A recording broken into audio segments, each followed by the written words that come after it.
Hello everyone, how are you all doing? I'm hoping everything is good on your end. Hope your day is going good so far. It's October, it's fall. It's starting to look more like fall in Houston where I am.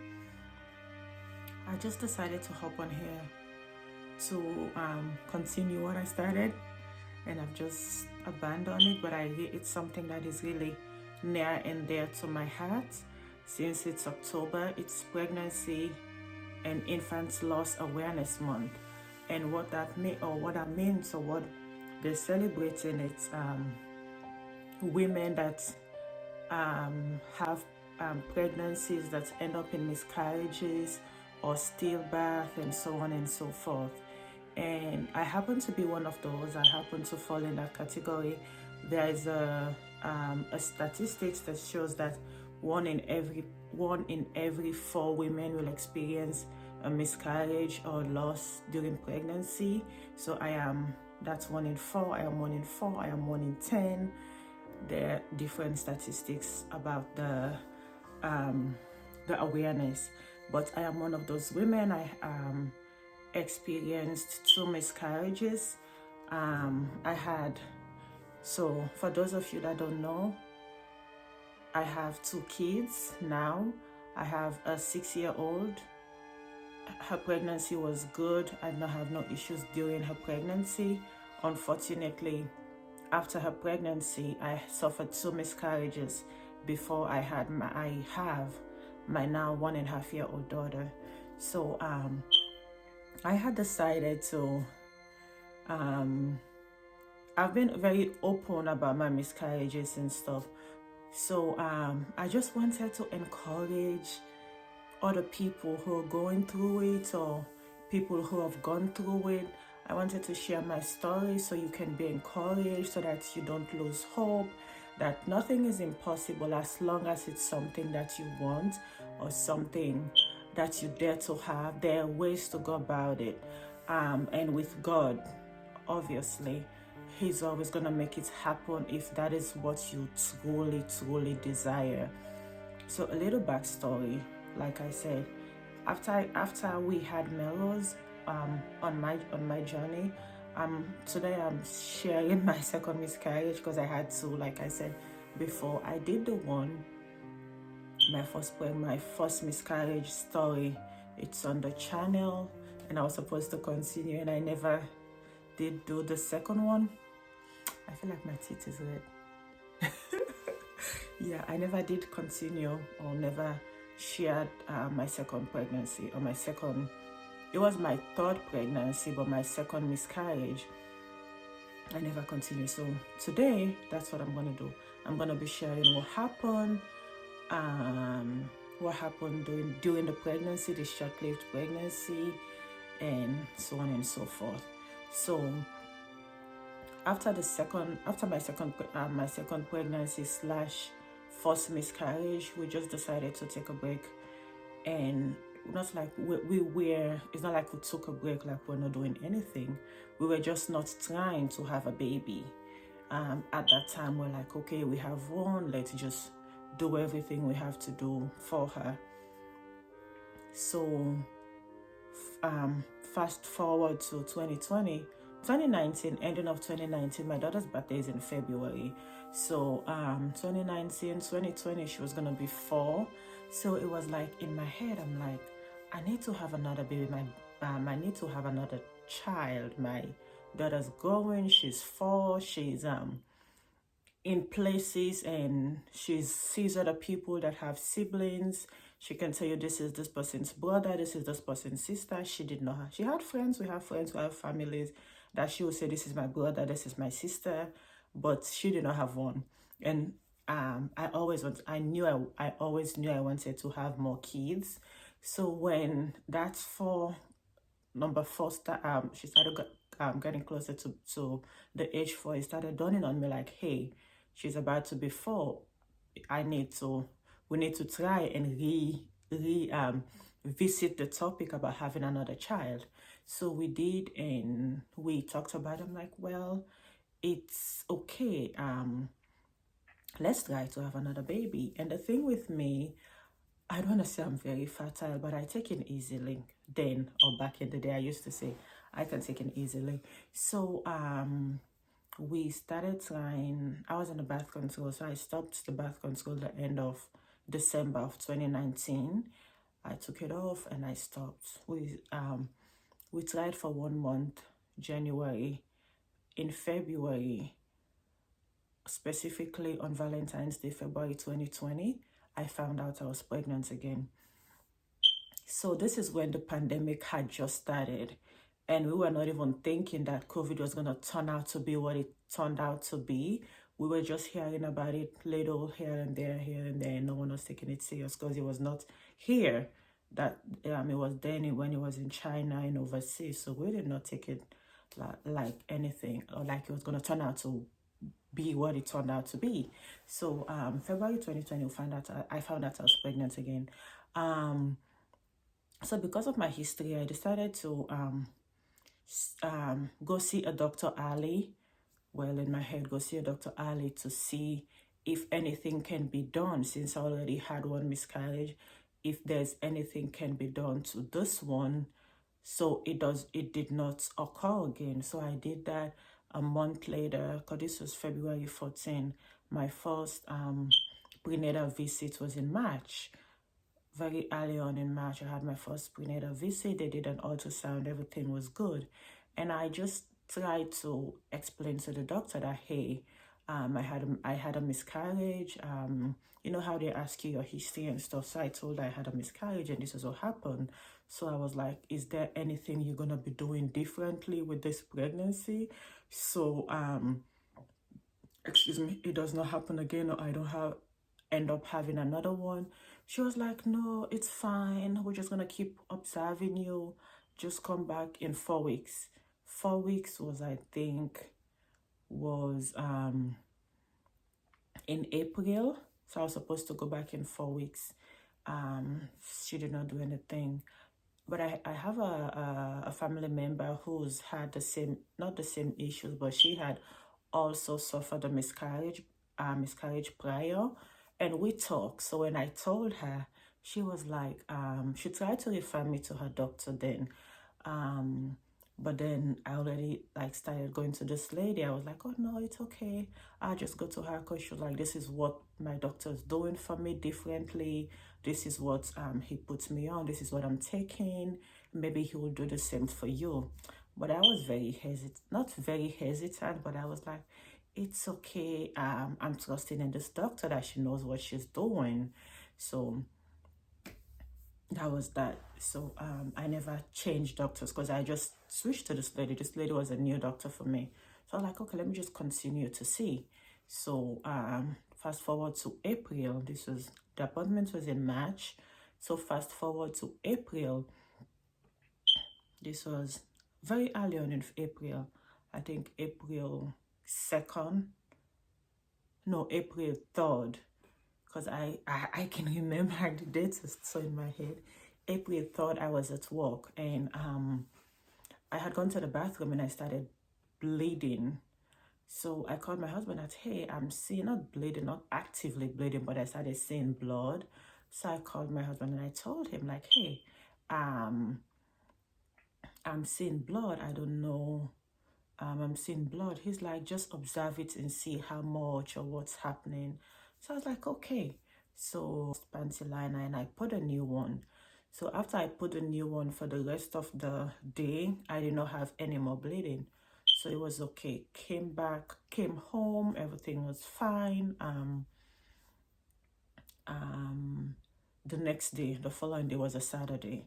I had to go to work again because I had to work the weekend.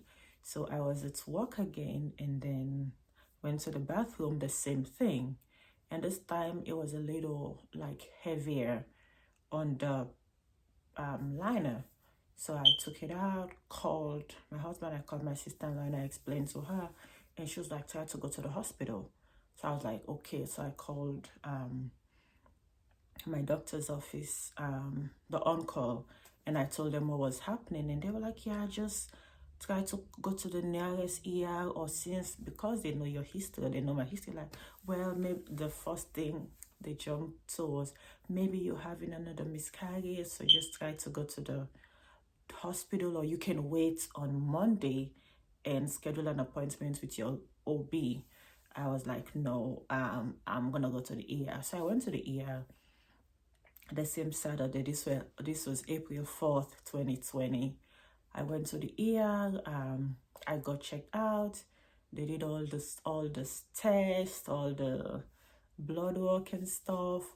They came back and told me what I was not it's not like I was not expecting it, because the thing is, when you've had a miscarriage, it's like you're so fearful, you're so restless, your anxiety levels are so high, especially with stuff like that.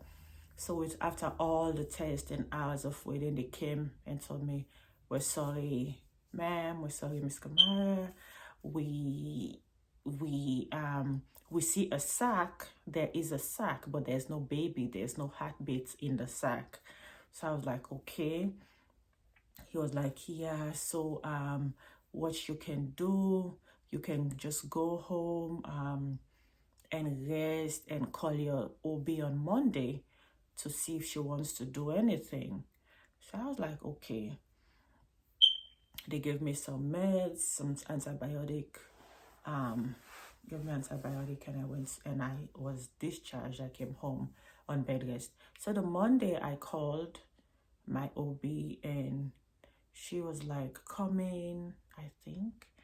Yeah, she told me to come in, or no. When I called her, since she's in the same hospital with the ER, she was like, let me check your file and see what happened or what was going on.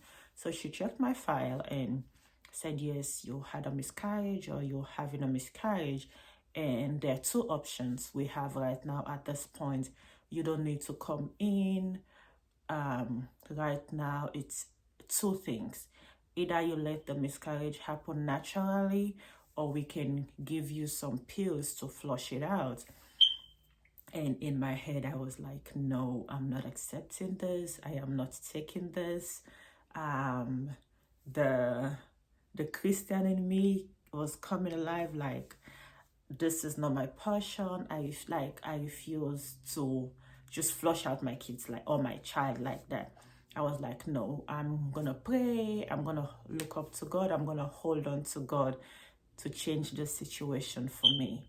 So she's like, okay, well, whenever you're ready, if you want to come in, you can always come in. Or they gave me like a week to see if anything happened on its own, or then I can go in so they can give me the pills to flush it out.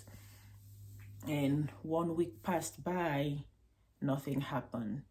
So they started calling me to come in to take the pills for the DNC/abortion and stuff like that. I was like, I'm not gonna take those pills. I just kept dodging. Like, when she calls me, I'll just make excuses. They called me like twice. I'll just making excuses not to come. So after some time, I spoke to one of my mothers in church, and I think it was Easter Sunday of 2020. She called me. She was just checking on me, and I told her what happened. And she's like, I am so sorry, Sister Kayla. We are all children of God, and we always hope and pray things like this don't happen. But I'm in the medical field. At this point, it's not healthy for you. She's like, just go ahead and do the needful. We'll trust in God, but just go ahead and do what they're telling you to do. So I was like, okay. So the Monday, they were supposed to call me on the Monday to go in. I had an appointment the Tuesday. So they're supposed to call me the Monday to schedule timing and all that stuff. So that Monday they called me, and I was like, okay, I'm gonna come in.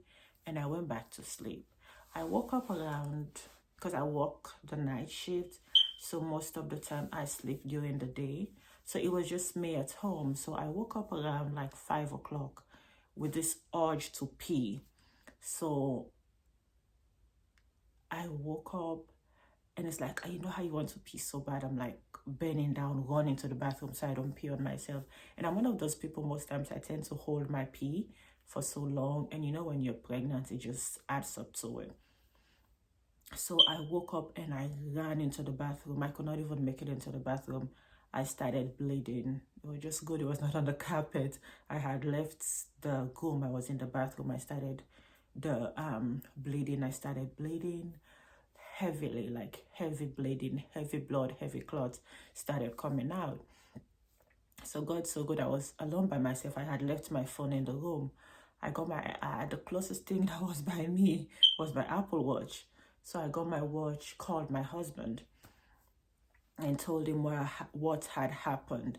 So he ran to the house, took me to the ER, and did took me to the ER and stuff.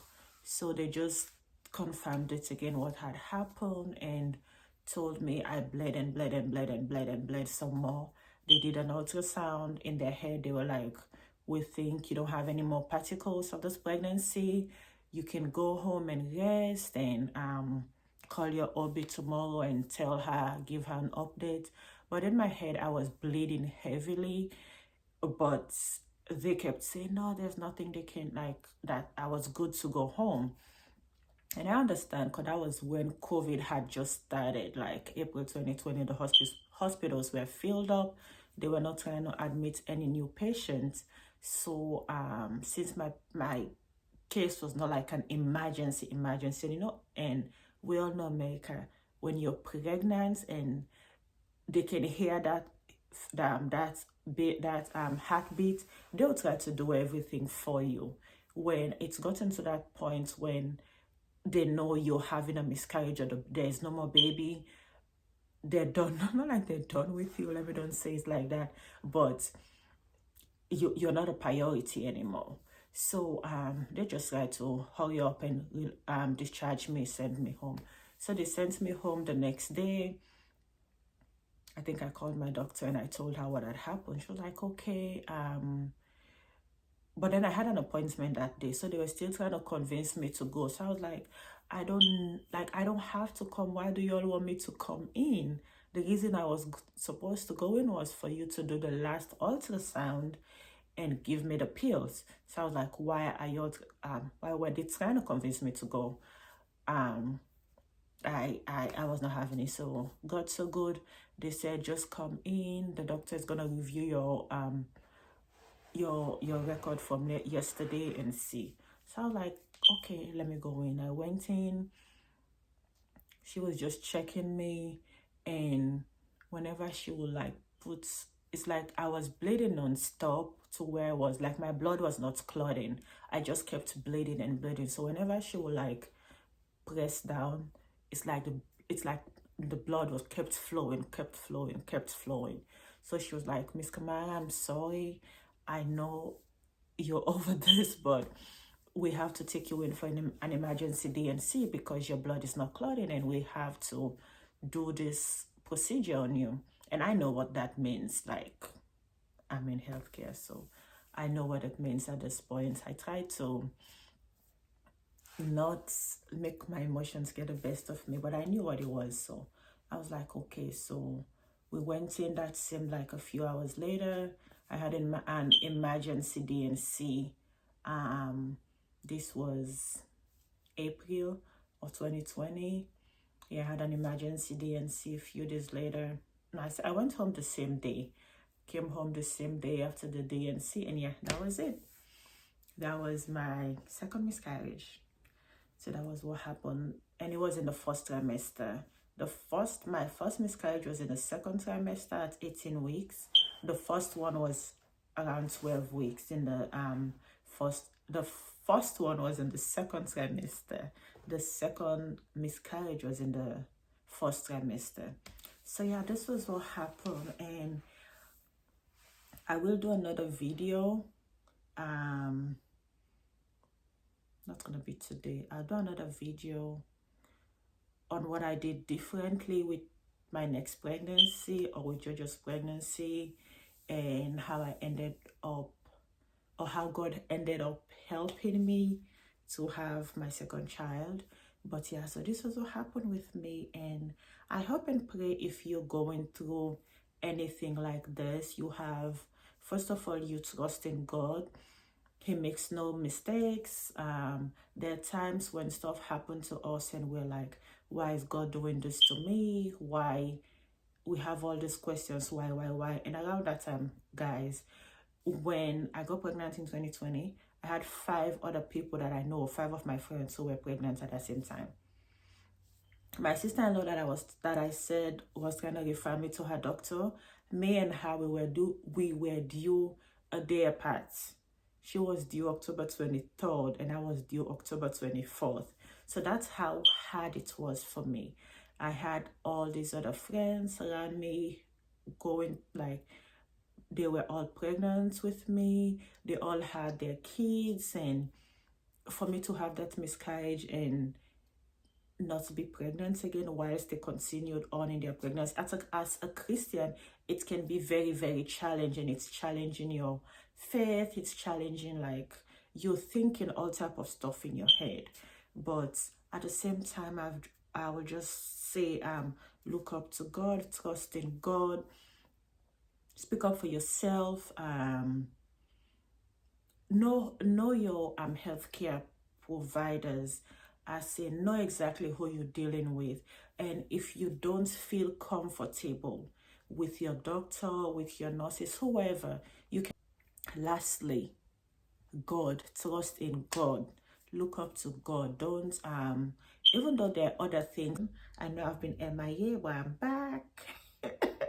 Hit the bell notification so you are informed whenever I upload another video. Thank you all. Have a good one. Bye.